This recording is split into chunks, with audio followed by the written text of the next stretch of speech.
Welcome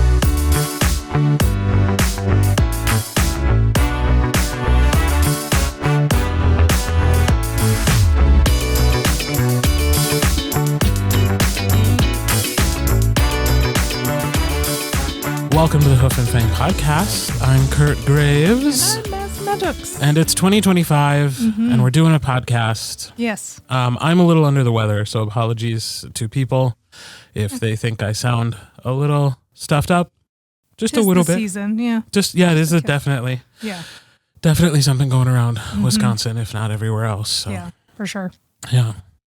I went to a wedding on New Year's Eve.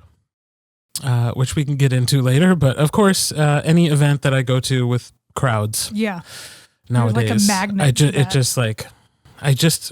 I don't see enough people during the rest of my life. Yeah, that's fair. To build up an immunity to anything, and so then I go in these crowds, and of course, I get sick. Yeah, because of course, people go to weddings even if they're not feeling well. I hate Thank that. you. Yeah. Or like wear a mask, you know, like if you're feeling like shit. Right. And you still want to go to a big life event like that, wear a mask. Right. Try and a your big best. sign. Yeah. A big sign that says, stay away from me. Yeah. Or like get one of those like big plastic hamster wheels and just hang out in that. Right. Yeah. That'd be helpful. To be clear, I've done what I can to not put you at risk. Yes. By not coming in early in the day, wearing a mask. Yep. And we are also literally separated by plexiglass right now. So we're being super careful. We're doing our best. Yes. We're doing our best. But how was your holiday? We have a lot to catch up on. Yeah, we haven't. Well, because you've been sick, we didn't get to do our early shift because I was like ready to that's right. We should address the elephant in the room for those who are waiting on that early shift on Monday. Like, I said, fuck it. I'm not feeling well enough to go in Monday morning. Yeah, exactly. Mine was busy since we traveled. It was just a lot of making sure we see everybody. It was highs and lows. Like the place me and Alex ended up staying at was okay. We had a little bit of a roach problem, which kind of sucked, but everything else was. Was this like a rental? It was like one of those extended suites with like a little kitchenette on the inside. Yeah. So and I was all excited that we were going to save money by cooking there, and we never once turned on the stove. No. Yeah. But the free breakfast was on point. Well, there you go. You saved a little bit of money. Yeah, exactly. We weren't eating out as much, I guess. Yeah.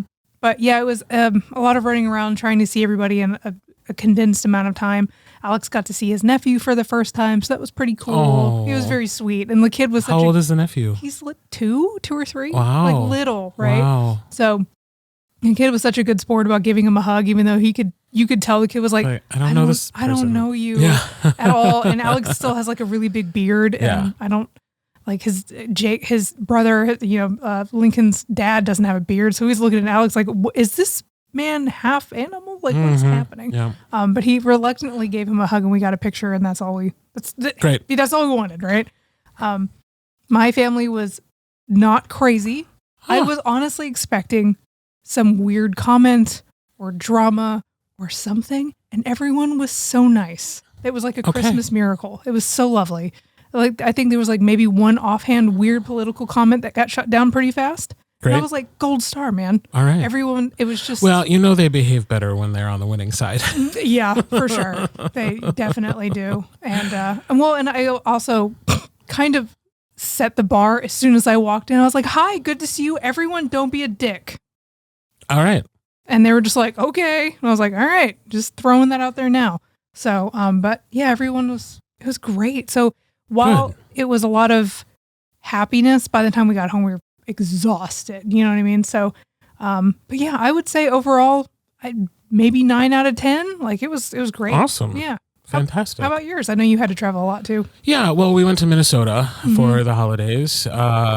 And you know what? It went really well. We were able to bring our dogs this time because through a series of fortunate events, my nephew and his new wife have like their own house now. Yeah. That they really don't have to pay for. So cool. But they have 2 dogs, and so we were like, can we just stay with you? It's a literal 10-minute walk from my sister-in-law's house. So it's like a 2-minute drive. Oh, I love it.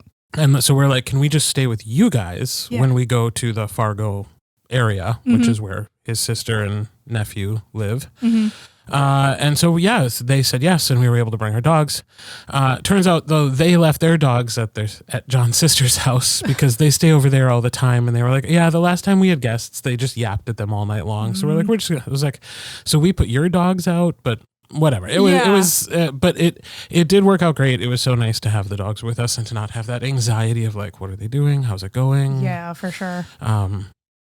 They add a little bit of stress because you do have to worry about them, and you have to take them out and take them for walks. Right. And especially when we were in the Fargo area, like there's not much more you can do with them other than like take them for a walk. Yeah. And honestly, like there was so much back and forth between those two houses. I never really needed to be like, I gotta go. Oh, okay. Good. Which from time to time I have to do. Yeah. I just have to like take a little break. And with this, it was like people were coming and going the whole time. It was just like, it was fine. It was fine. It was a good visit. We got to see more family than we even thought we were going to. And then we went from Fargo to John's childhood home, which is up in bumfuck nowhere, Minnesota. And stayed at the farm. The dogs love the farm. So that was fun to be able to be like, go, be free. Yeah. Be wild animals. Love it. But also look out for eagles. Oh, God. That would stress me out so bad. We never let them outside by themselves because, like, especially Apollo is like, we're literally looking for eagles because they'd get him. Yeah. Lickety split. And then also never at night because they do have like bears and whatnot. Yeah. So we're like, but during the day we can walk out with them and we can see them. Yeah. Because everything's flat. Yeah. Then it was fun to just kind of let them run and roam. And that's awesome. So, yeah. So, and then like, it was just a really pleasant time. Yeah, that's great. So, and I didn't really try to work on anything. I just kind of read and enjoyed and watched TV. I watched a lot of Pop Culture Jeopardy. Rock on. Which came out on Prime Video over the holidays. And I was like, I'm just going to watch this Pop Culture Jeopardy show. Sweet. That's awesome. So, yeah. And then we did hit a little bit of bad weather on the way back. Only almost spun out once. Oh, God. So that was good. That's not good. Yeah, I mean, honestly, you would have died. Yeah, probably. It happened right next to a semi when I started fishtailing. But I was like, I grew up in Wisconsin. I know how to handle this. Yeah, I would have just been dead, 100%. Yeah. So we hit some crazy fog on the way back because we flew in and out of Chicago because we have to, and we hit this fog that was so dense. It was like, and I couldn't help but remember the story you told me about when you were on the highway and it was fog. And it was like the scariest thing you've ever experienced. Yeah.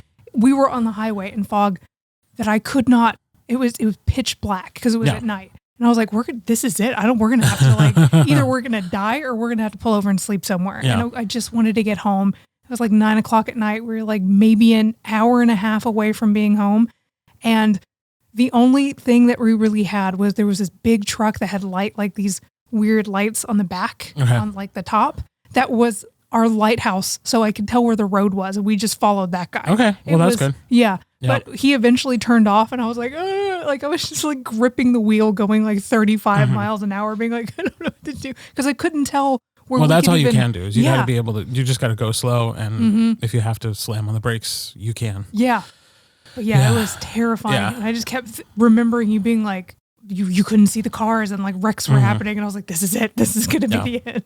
Well, and I mean, so that fog was setting in as we were driving home as well. Oh, God. And it lasted for a couple of days, those dense fog warnings that at night it would just get really, really foggy and dangerous on the highways. And like, so we were driving on some icy, foggy roads on the way back and definitely saw some people in the ditch. Well, luckily ours wasn't icy, so we got super lucky. Yeah, you were coming from the south. Yeah.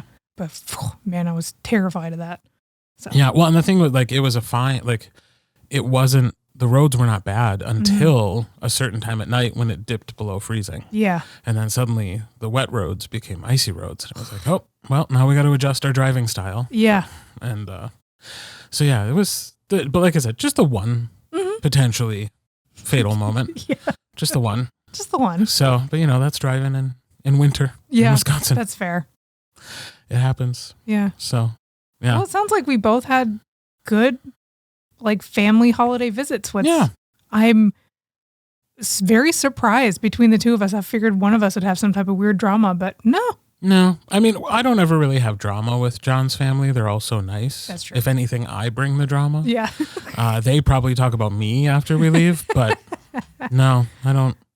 It's mostly the only drama I ever have is just like needing to get away, or they'll give a gift of some kind that I'm like, yeah, really? Why'd you give me this? Really? Yeah. Like, okay.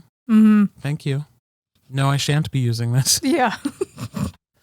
But yeah, this year it was pretty good. Good. And yeah, it was just a very pleasant all around experience. Awesome. So, and we only stayed at his parents' house for 2 days. And as much as I love his parents, and I think it's very charming to go to this farmhouse where he grew up, it is a 1-bathroom situation. Oh, that sucks. And sometimes, like, there were times when there were 7 of us. So it's like 7 people, 1 bathroom. That's like, I didn't shower for those 2 days because I was like, why bother? Yeah, no, I would. I showered before we left the last place where we had a bathroom dedicated to us. Yeah. And then just didn't shower until we got home. I would 48 hours later. Dry shampoo is great. You know what I mean? It's fine. Mm-hmm. I can be stinky for a drive. Who cares? Yeah, exactly. Who cares? Exactly. But yeah, and then we did do a holiday celebration with my family as well over the weekend, and sweet. Yeah, so it's been good. I have a gift for you that I keep forgetting to bring. Oh, it's nothing, so don't be like. Don't get super excited about it. Don't be too worried about like having to run out and get me something. But I do have to get you your gift at some point. So remind me before you move away in April if I haven't given it to you. All right, fair. To bring that present. Okay, can do.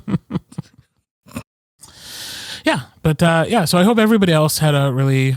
Oh, so that was Christmas. New Year's. Did you do anything special? No, we were in bed by 10, man. Good for you. Yeah, we were super late. Good for you. Did you do anything? Well, we had that wedding. That's so right, so we were at the church by noon because we sang in a small little choir for the wedding. We both got asked to do that, which turns out good thing we were, because otherwise we might have been relegated to the group of people who were only invited for the dancing. Oh. Yeah, we found out the week before that some of our friends were only invited to the dancing portion that started at 9:00, and we're like, God. Really? Yeah. And then we're like, we were invited to the dinner, right? because we're singing for the damn thing. Yeah. And also, all of that affects how much of a present you give. Oh, for sure. So so we had to confirm we're have to go into the. So yeah, we were at the church by noon to practice. The wedding was at 2:00. Mm-hmm. Then we ran home briefly to let the dogs out. Went to our friend's house for some reception hangout, then reception, dinner, dancing. Yeah. Made it till about 10:30. I think it was 9:30 when I looked at John and I was like, I'm ready to go whenever you are. Yeah. We've been doing this since noon. Yeah, that's a lot, for sure. I'm this is more than I want to do. And again, we're surrounded by people and it's almost inevitable that I will get sick. So we did end up leaving by 11 and we were in bed before midnight. Nice. Lights out before midnight. We did not see midnight come and go. So yeah, I don't know. I'm always torn about I think the year prior I went out and did something and it was fun. Mm-hmm. But before that, I couldn't remember the last time I did anything for New Year's. We usually go to bed early. I don't want to stay up to midnight. I don't care. I don't quite know who does. And if we were going to, it wouldn't be when we couldn't take a nap in the afternoon. There you go. And we couldn't have in this scenario because it was we had things to do all day long. So and then a couple days later I started feeling that tickle, that little tickle in the throat to be something's up. Yep. Oh, it sucks. Something's up. We'll Happy New Year. Yeah. So, as listeners will remember, I am not recording this week because project got canceled, and if I had to get sick, at least I'm not supposed to be recording right now. Mm-hmm. I don't have to send a round of emails being like I'm behind schedule because I'm just doing non-recording stuff this week. Good. Well, that worked out then. I mean, I'd rather you not be sick, but. Yeah, I think we all would. Yeah. I think you, me, and everybody listening to this podcast would rather I not be sick right now. But alas. Yeah. Alas. So, back to my greeting for our listeners. Happy holidays. Hope you had a good one. If you do have any exciting or scandalous stories to share, Yeah, tell Let us about know. your fun family drama over the holidays. Hopefully somebody had some drama or just like some really great times that are worth sharing about. That'd be good. Yeah. For it. Yeah. So over on the Patreon, we do have our new reaction videos, which we're going to be starting either this next Wednesday or the Wednesday after. I realized maybe I need to give myself a little bit of a buffer for editing the first one. Like maybe it might take a little while to figure out. So I'm going to say my goal is to have our reactions. We're going to watch the Animorphs Nickelodeon series. I'm so excited about and that. react. I'm going to aim to have that out on January 15th. It's good. If not, maybe it's a couple days later. Maybe it's the following week. Yeah. Everybody be cool. Yeah, just be cool about everybody it. be cool. If we have to through take a week off from Animorphs, that's fine. Yeah. Otherwise, we have concluded reading the book series. We have released our episode about our general thoughts and feelings about the whole thing. Yes. And now we are going into the Nickelodeon series that lasted for 2 seasons. So we have quite a few weeks of episodes to look forward to. And then, because we didn't do it this week, the early shift returns on January 13th. And that's what we know for sure is coming up. But it is a new year and some new plans might be coming down the pike. Who knows? Indeed. I've been brainstorming. Have you been thinking? Yeah, for sure. Yeah. So you never know. You never know. You never know. And in other gay podcast news, our friends over at the Big Gay Fiction podcast have announced that they are ending their podcast. They ended in 2024. They're not going to continue. I saw Jeff's post about it, and at first I was very sad. Same. But even in his post, he talked about like the incredible amount of episodes. Like, I think they did over 500 episodes, and I know they had a whole offshoot series, like Big Gay Author podcast for a while, where they talked about writing gay fiction. Yeah. And like they've done so much work. They really have. And they got a couple of really nice shout outs from some larger publications to try to drive people to their podcast. And I hope a decent amount of people found them.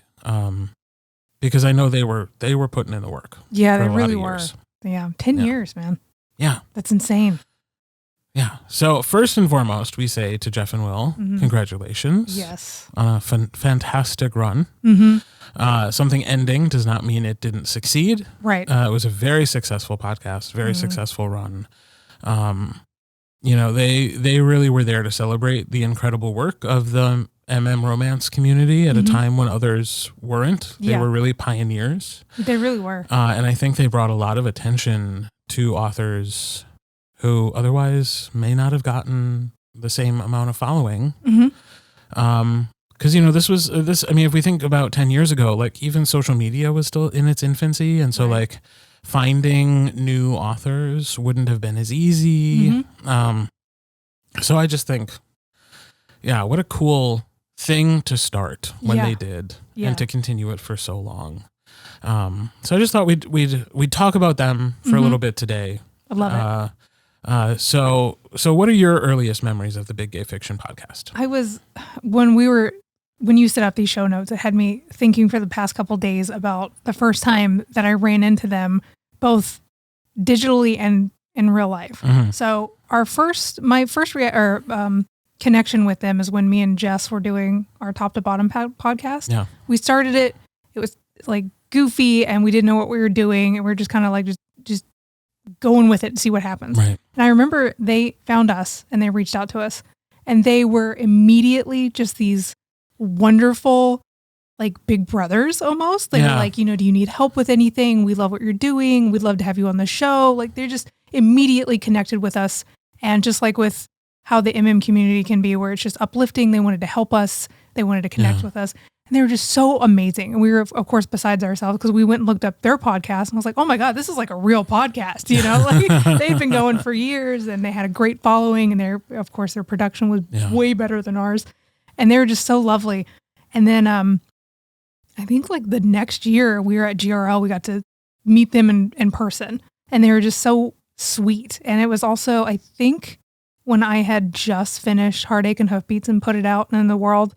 And they wanted me to be on their podcast, which made me trip over myself. I was like, oh, I'm nobody and it doesn't matter. But they like interviewed me on the spot because they were doing like live interviews there. And it was just, I couldn't believe that they wanted me on the podcast, like it just was such a benchmark for me.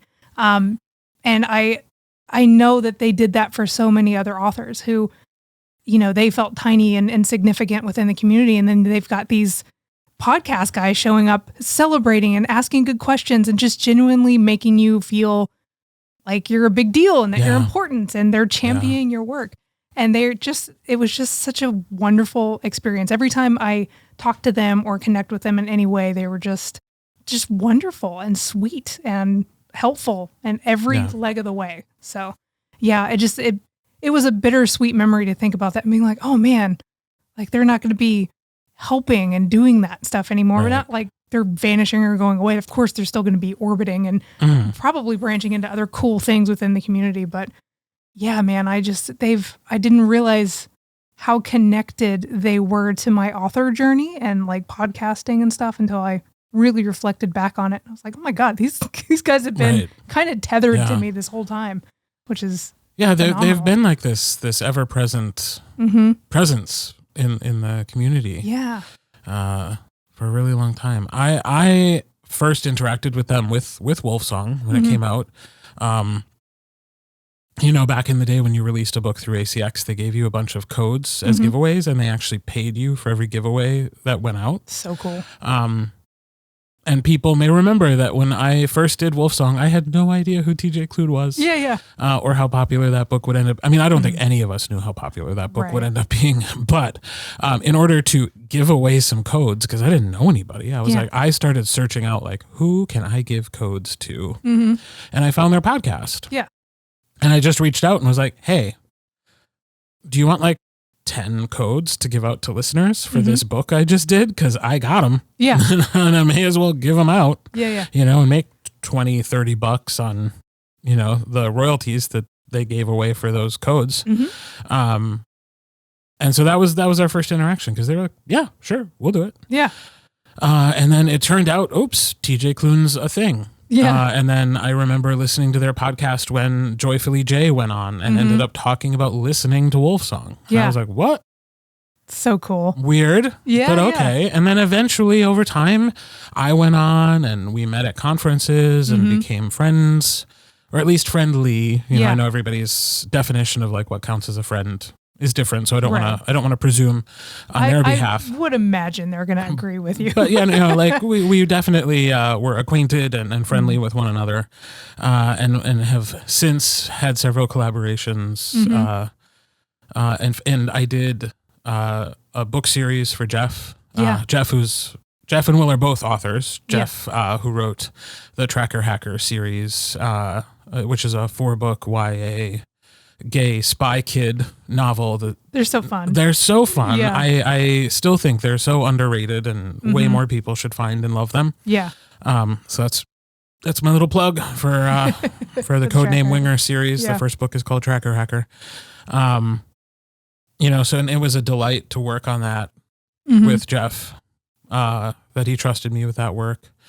And it's been a while since we've chatted, and it's been a while since I was on their podcast. And I know that they kind of diverged and tried some new things. Like they did a book club for a little while. I know they actually reviewed or did a book club for Heartache and Hoofbeats, didn't they? I think so. Yeah. Yeah. Because I remember them actually talking about the book and being like, oh, that sounds cute. Yeah. Like, yeah, I think so. I think they had me back on later for Relic and Stallion Ridge. I think I've been on there maybe twice. I don't remember. Yeah. But I mean, I remember talking to them so much about so much random stuff too, just over the years. And I forgot about the author podcast too. I was devoted to that for a minute because there was really no other like romance author podcast available. Right. So hearing the business side of things, and they had some really great, insightful guests on that who were just talking about 6-figure stuff and strategy and stuff like that. Man, that was a great podcast. I listened to a few of them, only because I do try to keep up with like the author side of things as just like industry knowledge to try to understand it. Definitely was not as devoted a listener as I'm sure authors. Yeah, I was subscribed to that. I hope it's still out there, because if I ever do take that author journey, it'd be nice to go back and I hope review it that. is too, because it's good information. But yeah, and I also just like, I remember them starting to get like some really big interviews with like, they did. you know, people who were in movies and, you know, Casey McQuiston and Adam Silvera and like big names. Yeah. Who really like, they really got in the mix for like queer media and they really did. Publishing, and it was nice to see them have that elevation and to see their work getting that kind of attention. Yeah. Because they always were such thoughtful interviewers. And they always took the time to actually know the material of the person they were interviewing. For sure. Which is something that I hope we carry through in our podcast. Like I try to know as much about, I can't read every book of every author who we talk to, but like I do try to know enough about them to ask some insightful questions. Right. And that's something that they really modeled is like making sure they knew what they were talking about. Yeah. Because I'm sure we've both had that experience where we're answering questions to people. It's like, well, why are you... Right. They that's read a weird like, question to ask me specifically. Who do they think I am? Right. You know? Yeah, they read your author bio or something and then none of your work and just kind of went with it. Yeah, I've definitely been at least 2 interviews like that where I'm like, you have no idea what I do. Right. So we're both just on the struggle bus. So yeah. So that's they were good at what they did. I will say if I have some beef with them. Okay.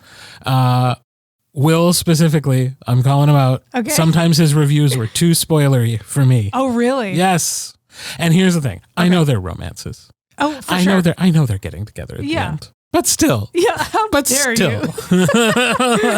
That's funny. Leave some mystery, man. That's fair. But yeah, they were but I mean, talk about thorough. Like you could tell they read the whole book because they really talked about every part of every book. So they really did. Very thoughtful. And I can't imagine because like so much of what we do is like we have an outline, but we're on the fly. Yeah. You could tell that like a lot of their show was scripted. Man. Yeah, like very they buttoned up. really wrote out their thoughts. Yeah, they and were like especially those reviews. Yes. Yeah. I respected them a lot for that. Like they would rip through these books because they read so much. They were like they really just devoured these hefty books, and then they would write a whole essay about it basically and really break down what worked, what didn't, what they liked. They were fantastic at it. Yeah, agreed. So I feel like as another queer fiction podcast, we are somewhat continuing their legacy. In what ways would you like to see us? In what ways what does their legacy mean to us, and how can we continue the good work? I mean, I think they did great about making sure they were inviting every type of representation. Like, of course, they leaned more as we do too, because it's, I think, our super favorites, but they had on everybody. Anything that was even queer related, they was welcome on the show and they championed. And I mean, that's something we both, it's important to us, but I want to continue to champion that. And I think we can do that. Like, we're both very open to all kinds of different queer representation and sci-fi and except stuff. Girls. Except girls. You girls. Yeah. All right. Well, you know what? I will shoulder that. I was going to say you can. Just joking, everybody. Just it's a bit. Yeah. I mean, I hope to continue their legacy of like kindness and enthusiasm. Yes. They both definitely are naturally more like positive than I am as a person. They're both just rays of sunshine. They are, and no one in my entire life has ever described me as a ray of anything. So that I can't continue to do naturally, but I hope at least in the way I approach things to be positive and uplifting and So I think that legacy of kindness is something that I hope we continue. And I would love for us to be a place where all sorts of authors and queer creators feel comfortable coming and talking about their work. Yeah. And being celebrated. And even if we don't know them well, we haven't met them at a conference, or we haven't had another reason to connect, we haven't worked together. Yeah. To just be a place where people can come and chat. Yeah. And we have more interviews lined up. We have more people interested in coming on the pod. So like, listeners, you have that to look forward to. We're going to be sure. meeting some new friends. I'm sure we'll be visiting some old friends. Yes. 2025 is a brand new beginning. And while we are sorry to see Big Gay Fiction podcast end, we are so grateful for the work that they did for so long. So thank you, Jeff and Will. We love you. We appreciate you. And if you ever want to come on the pod, let us know. Yeah. We'll chat with you anytime you want. Absolutely. If you have something to say. Yes. Here for it. So thank you, listeners, for joining us for another episode of Hoof and Fang podcast. We're back. It's 2025. We're back. We'll be back weekly for at least a while. We'll see. See what happens. You never know. We're remembering the lessons we learned in 2024 about not burning ourselves out. Yes. So if we need to take a break from time to time, we might do that. But for right now, we're planning to be here every week, every Friday, every Monday in our Patreon feed. And we are continuing our Animorphs coverage on Wednesdays with more to come. Check us out on social media if you haven't already. And if you would like to join that Patreon, you can find us at Hoof and Fang Podcast. Yep, we'll see you there. Thank you guys, and we'll be back next week. Yep. Bye.